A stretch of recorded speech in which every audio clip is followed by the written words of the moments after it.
देवेंद्र फडणवीस सरांची जी स्टेटमेंट आहे ती मराठी भाषेला घेऊन आहे आणि मी हिंदीमध्ये त्याच्याबद्दल बोलणार नाही.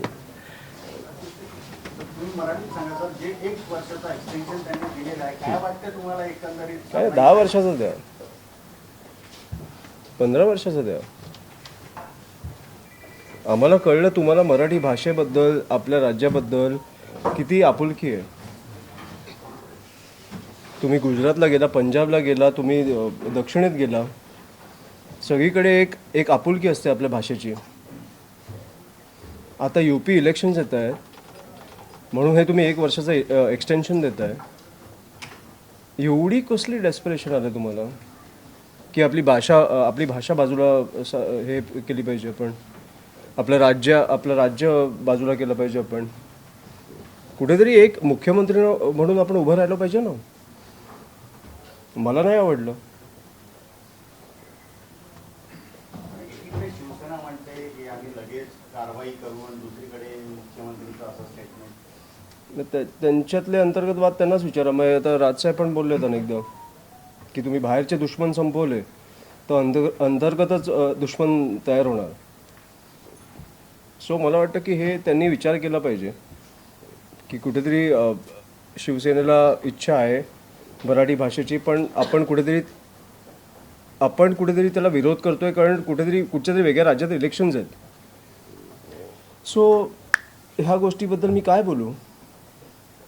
आमच्या निदर्शनात आलं की कोणी हिंदी बोलतंय किंवा उद्धटपणे वागतंय तर आम्ही मारणार. कारण मी तुम्हाला एक सोपं हे सांगतो फरक. काल मी आकांक्षाच्या घरी गेलो. तिच्या आईवडिलांना मराठी बोलता येत नाही, ते बाहेरनं आले, पण ते आपल्या भाषेच्या विरोधात नाही आहे. ते कधीही बोलले नाही की आम्ही मराठी नाही बोलणार, कधीही आपल्यावर दादागिरी नाही केली. त्यांची मुलगी गेली, मी हिंदीत बोलणार तिकडे. आम्हाला कुठचीही भाषा आमच्यासाठी कमी नाही आहे. एक भाषा जन्म घ्यायला खूप वेळ लागतो आणि तसंच मराठी भाषा ही ह्या भाषेला जन्म घ्यायला किती वेळ लागला आहे हे राजसाहेबांनी आपल्याला समजवलं आहे. आणि किती कठीण भाषा आहे हे पण समजवलं आहे आणि ती फॉर्च्युनेटली आपल्याला येते. मग किती आपलं सौभाग्य की आपल्याला एक भाषा येते जी युरोपियन लोकांना तुम्ही बोलायला सांगितलं. आता तुम्ही फ्रेंच शिकला, स्पॅनिश शिकला, जर्मन शिकला, तुम्ही त्यांच्या उच्चाराने बोलू शकता, पण मराठी ते आपल्या उच्चाराने नाही बोलू शकत. सो एक अभिमान पाहिजे ना आपल्याला की अशी भाषा आहे की सर ते पण नाही बोलू शकत. सो तेवढंच आहे. मुख्यमंत्र्यांनी निर्णय घेतला की 1 वर्षासाठी आम्ही मुदतवाढ देऊ. तुमचं असं म्हणणं आहे की जर समजा कोणीतरी मराठी बोलताना आढळलं किंवा मुजोरी करताना उद्धटपणे मुजोरी तर आम्ही त्यांना ठोकून नाही. मी आता त्या दिवशी तुम्ही बघितलं असेल तर मी आमच्या पेजवरनंच एक UP बिहारच्या एका बांधवांचा व्हिडिओ टाकला जे शिकण्याचा प्रयत्न करत आहेत. मग आता मनसेची अधिकृत भूमिका यावर काय असेल की तुम्ही लोकांना त्रास दिला तर मार खाणार. लोकांना त्रास नका देऊ. तुम्ही लोकांवर तुम्ही नका बोलू की UP बोलायचं, UPची भाषा बोलायची किंवा तुम्ही हिंदी बोलायचं. आम्ही मराठीत बोलणार. तुम्हाला समजतं ना तेवढं किती कस्टमर आणि टॅक्सीवाल्यामध्ये काय अशी चर्चा होते, रिक्षावाल्यामध्ये काय अशी चर्चा होते. प्लीज मला ऐकून घ्यायचं आहे. ते कुठे जाणार, डावीकडे उजवीकडे, OTP काय, हे शिकायला तुम्हाला अजून 1 वर्ष द्यायला लागतो. सो हे कुठच्या तरी निवडणुकीसाठी होतं आहे ना. जी निवडणूक त्यांची फसली आहे UPची आत्ताच्या आंदोलनामुळे.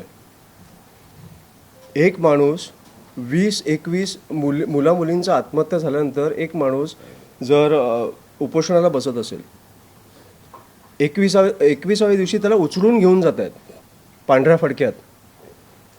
अख्खा देश उठतोय आणि अख्खा देश उभा राहतोय. त्यांना दिल्लीमध्ये काठीत खेळ ठोकून मारलं जातं आहे, हातपाय तोडले जात आहेत, वॉटर कॅनन चालवलं जातं आहे. तेव्हा कधीही महाराष्ट्र सरकारला बोलायची इच्छा नाही झाली.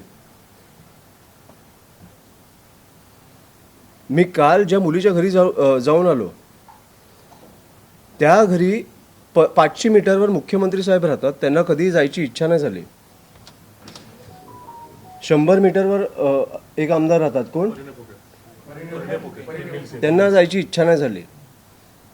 आणि हा भाजप काँग्रेस कुठचाही आमदार असो, आमचा असला तरी मला वाईट वाटलं असतं की का नाही घरी गेला. त्यांची परिस्थिती का नाही बघितली तुम्ही.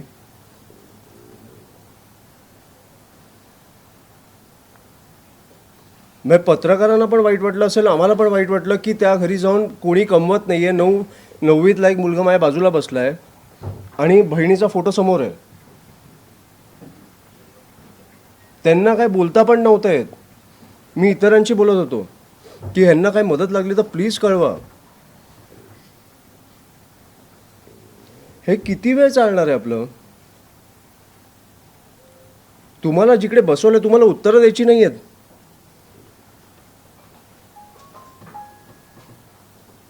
विकृत परिस्थिती आणली, विकृत. एक कोटी रुपये द्यायचेत, 1 कोटी, जे सरकारने जाहीर केलेत. मी मगाशी पण बोललो, तुम्ही 25, 30, 35 कोटीला आमदार खासदार फोडताय. महाराष्ट्रात 5 किंवा 6 लोकांचा जीव गेलाय, त्यांच्या घरी 1 कोटी पोचवायला तुम्हाला किती कठीण आहे.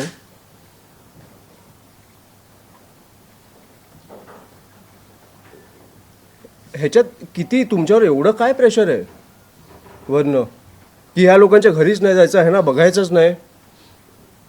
आणि आता जेनझीचे कार्यक्रम घ्यायला लागले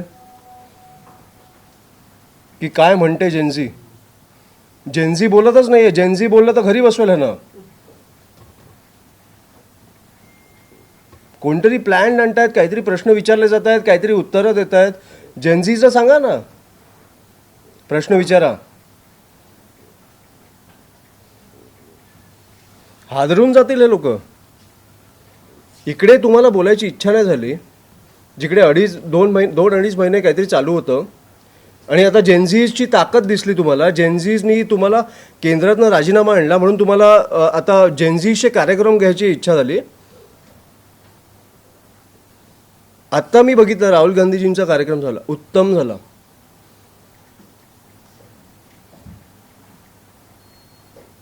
उत्तम झाला. हा प्रतिसाद सरकारच्या विरोधात आहे. आणि असे राहुल गांधीजी आम्हाला सत्तेच्या निवडणुकींच्या वेळेला दिसले असते, आम्ही त्यांची बाजू घेतली असते.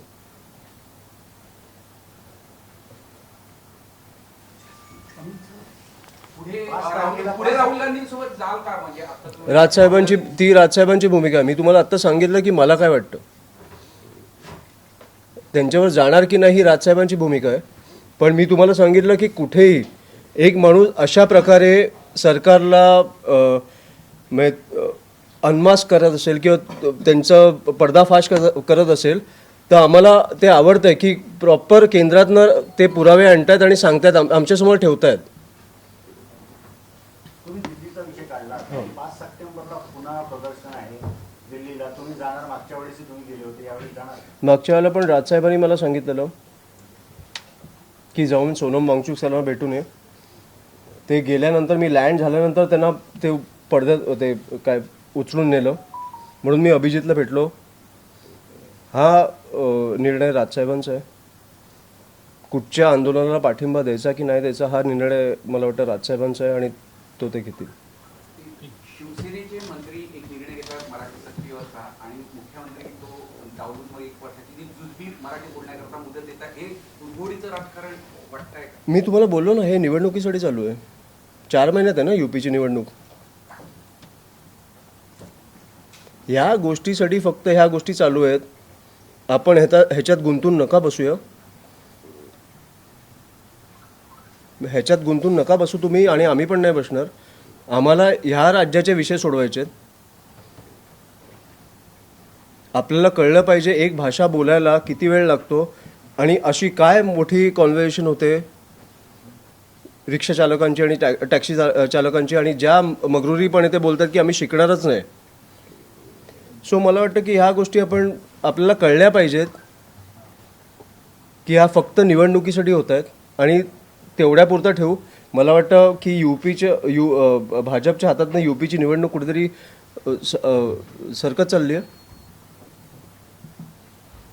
त्याच्यामुळे ह्या गोष्टी होत आहेत. तर आता तुम्ही आदिवासी मुलांना कुठून आले, काय एकंदरीत त्यांची मागणी काय नाही, त्यांनी 29 मुद्दे दिलेत आणि मी पुण्याच्या पण जे मांजरी गाव आहे आपलं तिकडे पण 14 दिवस काही आदिवासी बंधू भगिनी मला वाटतं उपोषणाला बसलेत. मी काल त्यांच्याशी व्हिडिओ कॉलवर बोललो. 14 दिवस सर काय खाल्लं प्यायलं नाही आहे, सरकारला जाग नाही आली. मी त्यांना एवढंच उदाहरण दिलं की सोनम वांगचुक सर 20 दिवस बसले, 21व्या दिवशी त्यांना घेऊन गेले, पण जेव्हा आपली ताकद रस्त्यावर दिसली तेव्हा ह्या सरकारला जाग आली की कुठेतरी आपण बॅकफूटवर गेलो पाहिजे. त्याच्यामुळे उपोषण करून काही होणार नाही आहे. आपल्या तरुणींचा जीव जातोय. त्यांच्या आईवडिलांना वाईट वाटणार, आम्हाला वाईट वाटणार, तुम्हाला वाईट वाटणार, सरकारला वाईट वाटणार नाही. 14 दिवस एक माणूस सरकारमधला भेटायला नाही आलाय. मी ह्या लोकांचा विषय घेणार, मी मंत्र्यांना भेटायला जाणार आणि हे विषय सोडवून घेणार. हे त्यांच्या न्याय हक्काची लढाई आहे. मंत्र्यांचे शासकीय बंगले किंवा त्यांनी कमवलेले पैसे किंवा त्यांनी कमवलेल्या गाड्या मागत नाहीत. ते त्यांच्या वसतिगृहांचा विषय जो मार्गी लागला पाहिजे. ठीक आहे.